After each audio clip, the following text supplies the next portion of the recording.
Welcome to Major Winners Season 1, Episode 3, which coincides, of course, with the US Open. Very proudly presented here by Star Sports Australia and Golf Clearance Outlet. We appreciate having you. I am once again joined by my two co-hosts, DJ Loypur. Great to have you here, DJ. Great to be here. Can't wait to talk about that. And Michael Weldon, good to have you as well, mate. Always good to be here. Very excited. Now, guys, I know we didn't do this in the last episode, but if you will, I think it'd be good to have just a little recap of how we went in the PGA. The only reason that Brooks would be able to win is if something happened to Mr. Scotty Scheffler. You can't lose this week. You are the best player, Scotty Scheffler. $5 is just such good value. I will get into that later, but such good value. It should be $1.20. I know. He's going to say he's the greatest tipster of all time. Can I say one thing? Take your We Hate Jack hat off for 1 second, all right? And I know you don't take your hat off. I've never seen you without your hat. But he played shocking for his standards in the Masters. Yes or no? Wasn't his best. Yeah. Tied fifth. Yeah. Yeah. The bloke's phenomenal. He will not lose. Tell you what, I'm doubling down on him, and I just cannot foresee anyone getting close. How good. Well, that's our episode done. Jack's tipping Scotty Scheffler, and enjoy the US Open. We'll see you for the British Open. How good is Scotty Scheffler? We'll get into that later. It was good tipping. I mean, it's the result we all feared, isn't it? Yeah, it's not good for us, is it, Deej? It's, I mean, yeah. But anyway, look, it was amazing golf. Guy deserved to win. He's a freak. But what about the tipping? Can we talk more about the confidence, have that kind of confidence to say... like the tips Maccabi needed to win the third Melbourne Cup, and you'd still got to win it. True, and he did win it. And look, he'll probably win again this week. I won't be tipping him, but yeah, well done to Jack, I guess. I tell you what, speaking of winning, we did hold, of course, the contest to win the $750 Golf Clearance Outlet last major. Well done to Jeremy Tobin, 2588, who tipped 11 under, which was the winning score. He did tip McIlroy, and unfortunately for Jack Bainziger, 108. Scotty missed the putt on the last for him to have Scotty Scheffler and the exact correct score, but that's the way sometimes it goes, guys. A tip again this time, Jack, and you might go one better. Well, I tell you what we do have again is another competition, and some people said they didn't like waiting until the end, so I'm going to give it away all right now. We have another $750 voucher from Golf Clearance Outlet to give away. They're back as a sponsor of the show, and we really appreciate that. Now, I'm doing something a little bit different this time. We all know around here, and we'll get into it, that Scotty Scheffler is going to win again. There's no doubt. So it's going to be a fight for second. So I tell you what, this week's competition is whoever you think is going to come runner-up. That's right, second place. And yes, Scotty Scheffler can come second, I guess, in some sort of weird world where he doesn't win. But we want you to tell us who comes second. If there is ties, we'll ask you again to put in what the score is, and that'll be based on the winner. But it's going to be whoever comes second. Give us your picks. Also give us what you think the seconds score will be, not the win score, whatever second score will be. Okay. And that's how we're going to pick you for the $750 Golf Clearance Outlet. Guys, it's good to have them back on board. And $750. I was speaking to the winner. He said he's going to buy a brand new driver. Like that's pretty good. How good's that? Love that. DJ, what would you be buying? Good question. Probably $751 tees. Really? No, I don't. New driver, new putter. I think I need a 3-wood. I need a 3-wood. I wish you got that sort of value becoming second in Masters. I might be a bit happier. But anyway, we won't talk about that. I love it. I'm over it. That's fine. Come on. We'll also just preface, of course, the terms and conditions will be in the description of this video. Let's get into it, guys. Let's talk US Open 2025. And I just want to start by saying that we have this marvellous drink concoction that Michael has made for us prior to starting here. I haven't cooked this time. I've done a drink. We've done the transfusion, the classic drink of Oakmont. It's like the one of the two famous cocktails I have there. We got some intel from a good friend of ours, David Luderis, who was playing there only a few weeks ago. DJ got the phone to him, and the transfusion is actually the go-to cocktail before golf in America. Most of the time, it's just sort of your little heart starter before you hit the tee. And Oakmont are famous for theirs. So a bit of vodka in there, some Concord grape juice, some ginger ale, and a bit of lime. Pretty simple, but I think it goes with great, very refreshing. It goes great. And I think they do theirs as a frozen transfusion, so almost like a slushy. Yes. We couldn't get the machine in here. Couldn't get the machine in. And the second cocktail, which also sounds really good, is a bourbon lemonade slushy as well. That'll be after the pod. Exactly right. I tell you what, Can I give a quick transfusion review? Yeah, please. First one I've ever had. Yeah. Nicest thing I reckon I've put in my mouth Oh, hang on. for a very long time. That is, How good? it's got, Yeah. yeah, that's good. Not too sweet, but, refreshing it. And it just makes you want to play golf, I reckon. That's, I played golf a couple of years ago with a few mates from America, and they all talk about transfusions, and then we've done a bit of digging, and gosh, they sound good, don't they? You've had a few, Deej, haven't you? I've had a couple. You had a couple of rounds over there. Oh, yeah, big time, big time. How good. All right. Well, Let's get into the golf, hey? Yeah. US Open 2025, and there's been a lot of talk so far in the media and in all of the outlets about how tough this is going to play, about how they're going to shoot over par. The winning score is definitely going to be over par. Run me through Oakmont. I guess I'm probably a little bit of a novice when it comes to golf courses. It looks fantastic, but DJ, there's seemingly a lot of history there. A lot of history, and this is, unlike Quail where we just were, this is a serious golf course. This is like one of the most renowned designs in the world, always in the top 5, top 10 rankings in the world. A lot of history, and it's just a classic design. Everyone that plays it just loves it. A lot of people have it as their best course in the world. So that tells you how good it is. In terms of the conditioning, we kind of get this every US Open. They kind of scare us into saying it's going to be super tough, and then they end up chopping it back, like at Wingfoot and some of these places. But by all reports, this is legitimately going to be brutal. There's great videos of everyone dropping their balls into the rough, and then the rough is, super long and deep, and you can't see your ball unless you're looking straight down on it. So it does make for exciting golf. It just looks good on TV, I reckon. Every time I've seen it on TV, it just looks like such a great golf course. It's so green, and the green clubhouse behind it with a bit of white through it kind of looks very inviting, very organic, and very cool. Looks great, and it's they've already said that the greens are going to be rolling it faster than 14 on the stimp, which is quicker than Augusta. Is it? And how undulating is it? Like how dangerous is that? Extremely. Greens are super slopey. Yeah. You're going to have a lot of putts. You're going to see guys aiming sideways to the hole. So it's going to be really tricky. I think that's great. That's why we love watching the best play golf, isn't it? That's why the US Open is, for me, one of the great tournaments to watch, because they do just set it up so hard, and it makes these gods of golf look like a bit more like us, which is awesome. Well, not like you, Deej, but Jack and I. And that's why I have it as the second best major. It's the one I'm most excited to watch every year, because it is a real. It's the biggest test. It tests every part of everyone's game. You can't get away with anything at a US Open. You can't get away with putting it poor, driving it poor, and especially your mental game has to be so on, because it wipes out half the field because they just lose it because they're making bogeys all the time. I was about to ask, so let's strip it all back. If you need one arsenal in your tool belt for the US Open at Oakmont, what are you looking for? Like, who are you looking for? Well, that's kind of the thing. You need everything, which is what makes it so special. But I suppose one has to be that mental toughness. You have to be a real grinder, and you have to be okay with shooting sort of around par and just grinding out those rounds. You're going to make bogeys and doubles here, and you have to be okay with that to win. Exactly. Yeah. So needing mental toughness, can we just assume no one's tipping Rory this week? Rory had 78 on Friday.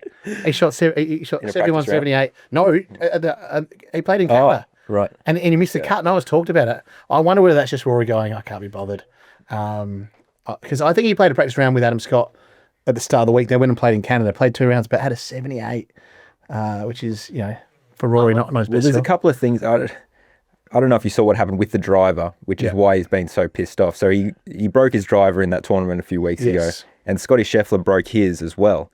But it's kind of an unwritten, they keep that under wraps. It's not, to be reported. It happens to everyone all the time. Yeah. But 2 journos wrote an article about it and sort of leaked it and tried to build it up into something. Yeah. And he just basically said, stuff you got, I'm not talking to you anymore. So he feels a bit betrayed.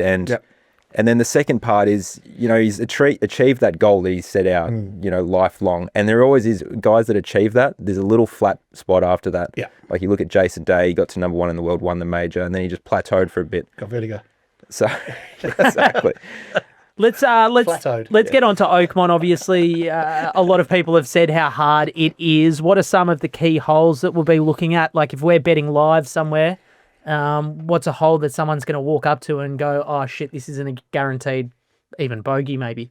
Well, I think that's the crazy thing about Oakmont. It's kind of nearly every hole. There is no gimme hole. Every hole, which is what makes a great design, you can make 3 or 6.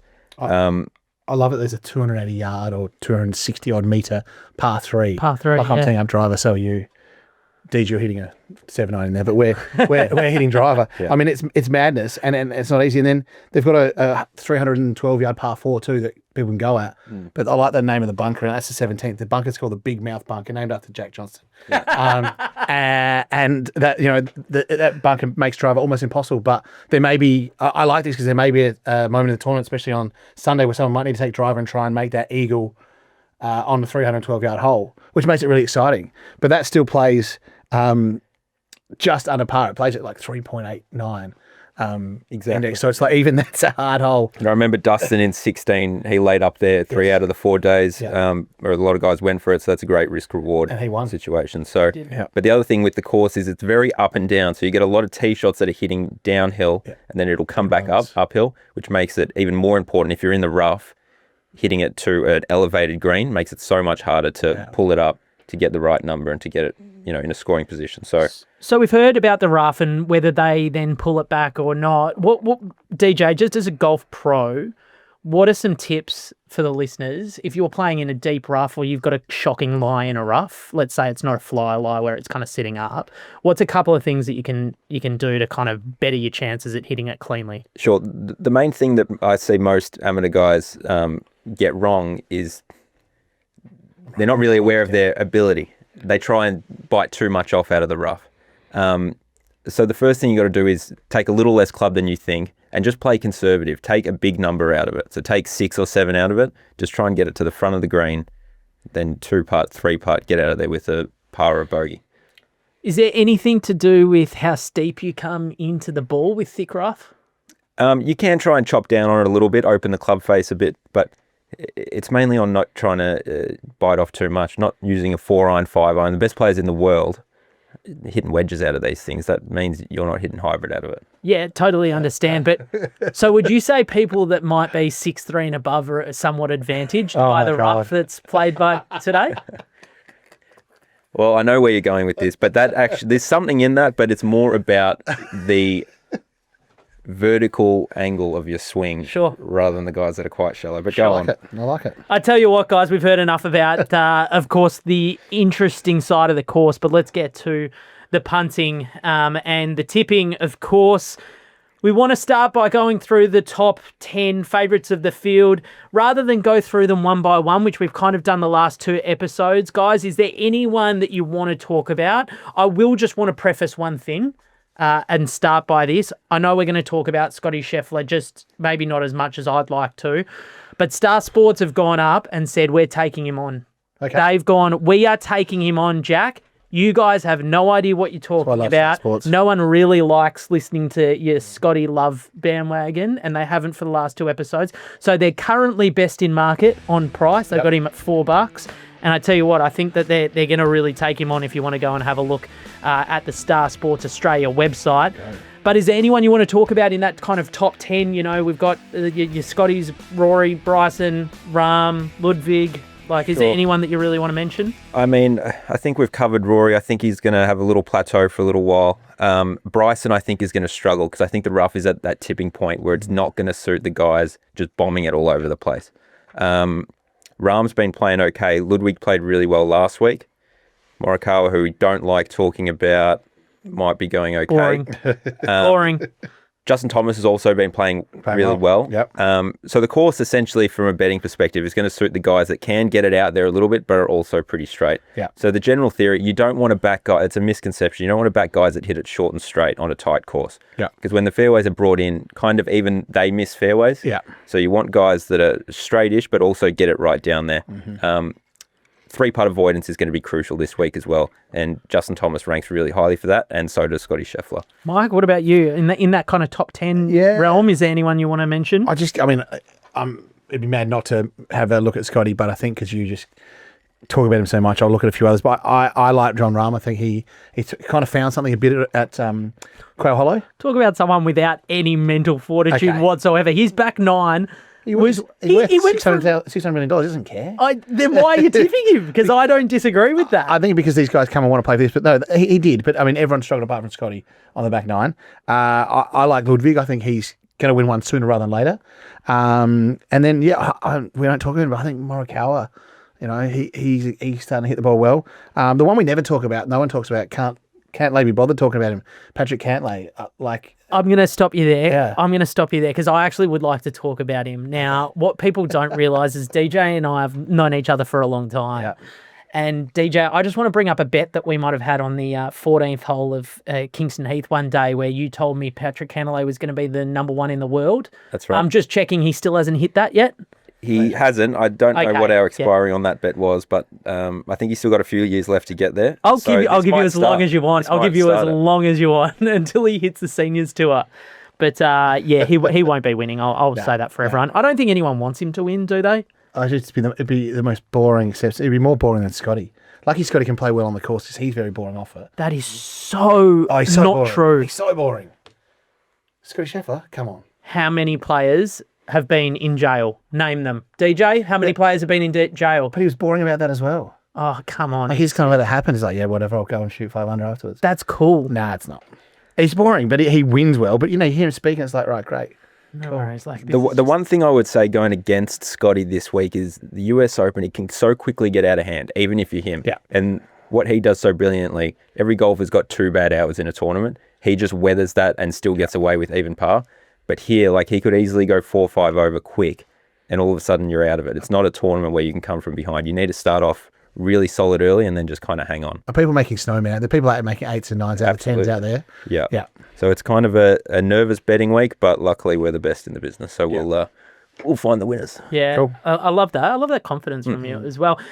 Let's talk about a few outsiders now. We threw a few in the pot. There's a few guys that you want to talk about that we will be tipping, some that we think will be in and around. We've got them on screen now. I'm just going to run through them quickly. Russell Henley, Patrick Reed, of course, Brooksy, Victor, Yakun, Phil Mickelson, what a great chip in at the Canadian Open, Zach Blair and Dustin Johnson. It wasn't at the Canadian Open, it was at the Live event, was it? Yeah, it was a great chip in over the shoulder. Who is Yakun? Yeah, Yakun. I think that's a drink you drink in the morning. I would have. Joaquin, yeah, that's bad pronunciation from the host there. I'll cop that one. I want to start by saying the last time that the US Open was played at Oakmont, a very tall, 6'4" to be exact, and we'll get into that soon, Dustin Johnson did everything right, shot. I think there were 2 or 3 under par. He was 4 under, which won the tournament. Is he any chance this He actually played not too bad this week at Live. For some reason, Oakmont always seems to suit the guys fading it off the tee too. So I don't hate the call with Dustin. Yeah.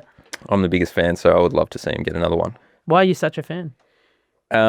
Just because his on course only is just so fun. I'm just really envious of it. Not his off course kind of. I don't know what he does off course. Never heard anything about it. No. Haven't you? When he fell down the stairs? No, you didn't hear about that? Okay. I'm with that, but also he talks about that mental fortitude, and DJ doesn't seem to get rocked by much, Exactly. A lot of the times it's because people reckon you shake him and rattle between the ears.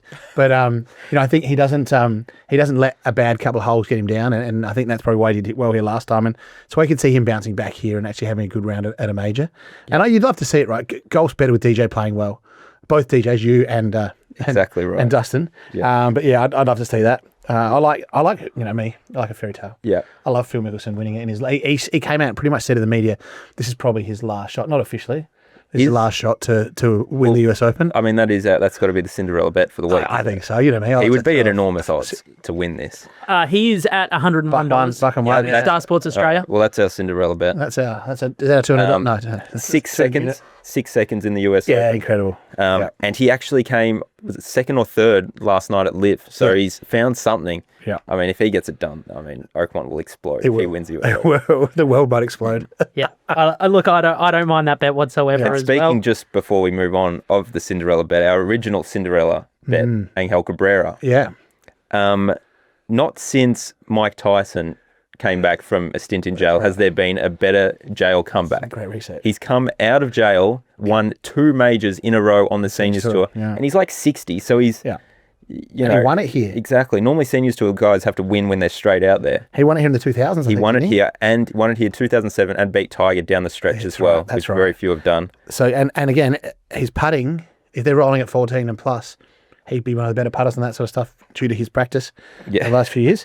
What are you talking about there? He's been rolling it on concrete. They're rolling on concrete, Joe. So Phil, Cinderella bet, and shout out to Angel for. I've got one more too off the back of this morning. Our man Ryan Fox, who I think he won just before the PGA as well. Or the Masters, yeah. Week before. We're calling him the odds dog, Ryan Fox, because he brings his odds in just before the majors. But had a good win in the 5th hole of the playoff today. Yep, unbelievable 3-wood. How's that 3-wood? Like, yeah. Unbelievable. Didn't even need a hole of the putt, just tapped it in. But can we talk about that for a second as well? So I heard, and correct me if I'm wrong, because this is secondhand info, but that they changed the hole location because they were just hitting it in the same spot. Really? So in the last hole of the playoff, they actually changed the whole location. Yeah. While they were playing it. So I like this because Foxy pulled out of the Monday qualifying to focus on the Canadian Open to get in. And he knew, I think he had to finish top 3 to get in. So it's pretty clutch. And you talk about being mentally tough. So the odds dog might be up and about too. Plus 20 years from when his compatriot Michael Campbell won. He won in 2005. So look, again, the fairy tale specialist here. I love that you're a vibe guy. And Sam Burns, who he beat in the playoff as well. Shout out to everyone shitting on his putting, 3 putting the last. He's literally the number 1 ranked putter on tour this year. So it was he's trying to hold it right to keep it going, really. And he would be a decent chance this week as well, Sam Burns. He's very good putter, in good form. Did you put most of these outsiders up? Is there anyone specifically that you want to mention? Patrick Reed and Russ Henley are the 2 outsiders that I really like to have a crack at for a top 20.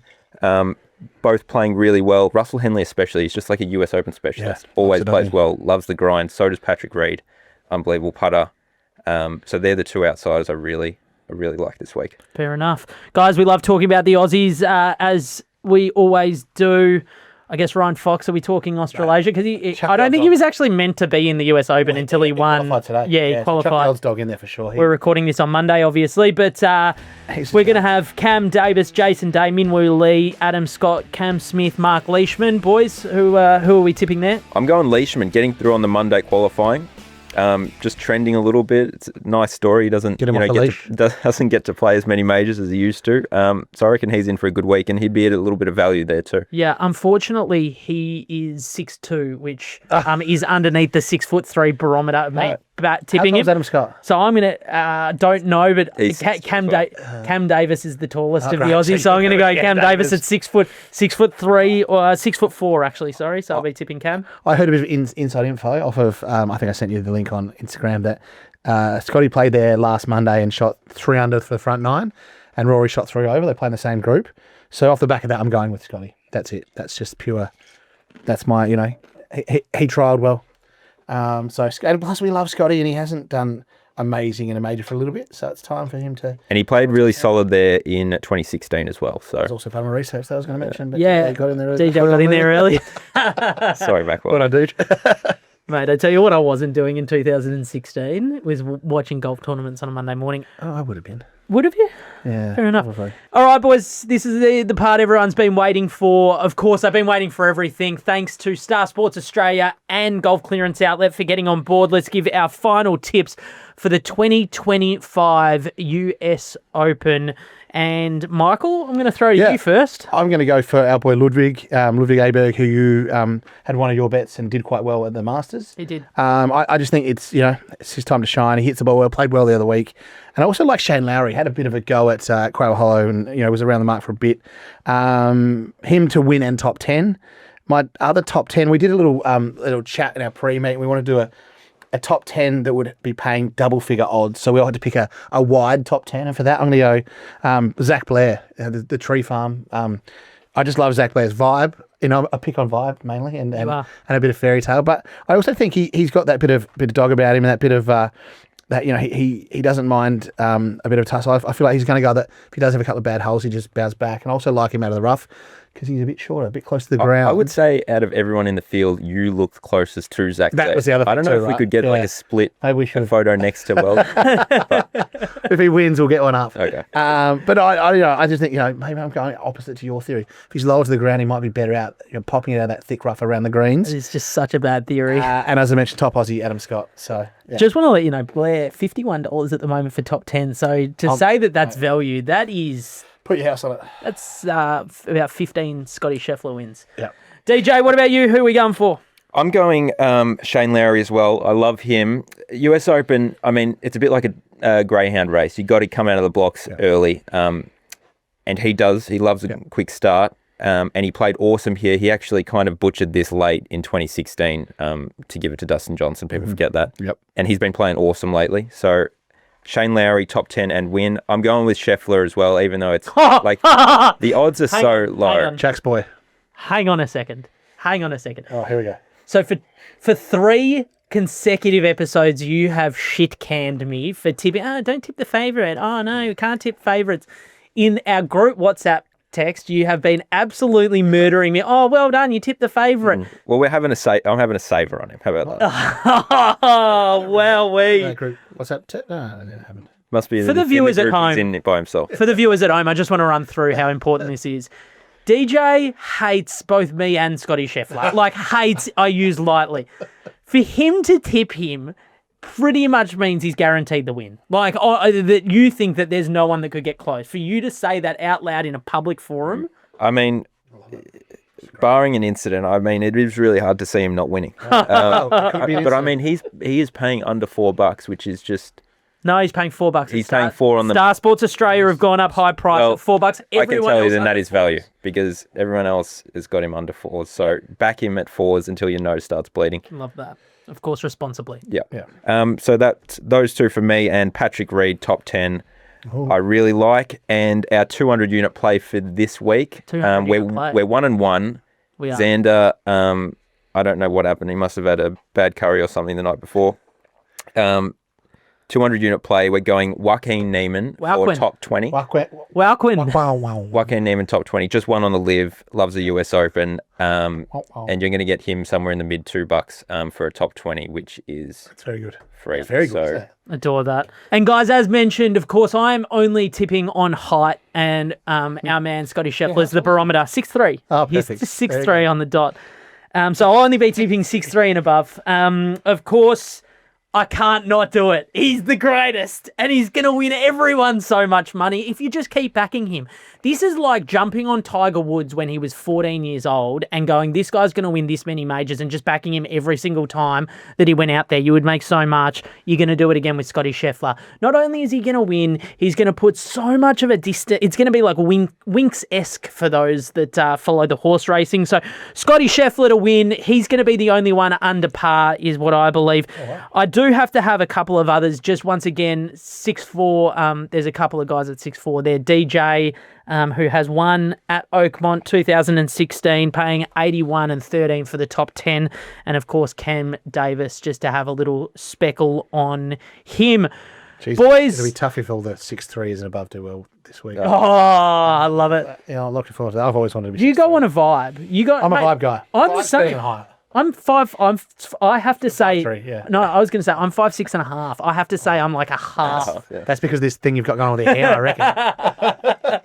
reckon. Guys, want to thank you again for listening in. Please like, subscribe, and follow. It does make a world of difference to our channel. Thank you again for the support. Make sure you're commenting on our competition, which was described there at the start of the video. And DJ, we're going to miss you in studio for the British Open. You're off to America to play a little bit of golf. I will be, yes. Oh, hey, a couple of transfusions. So I just want to let you know we will have a special guest in studio, and of course DJ dialing in from out of studio. Thank you very much for watching another episode of The Major Winners. Make sure you're betting responsibly, and thanks for Star Sports Australia and Golf Clearance Outlet for sponsoring the show again.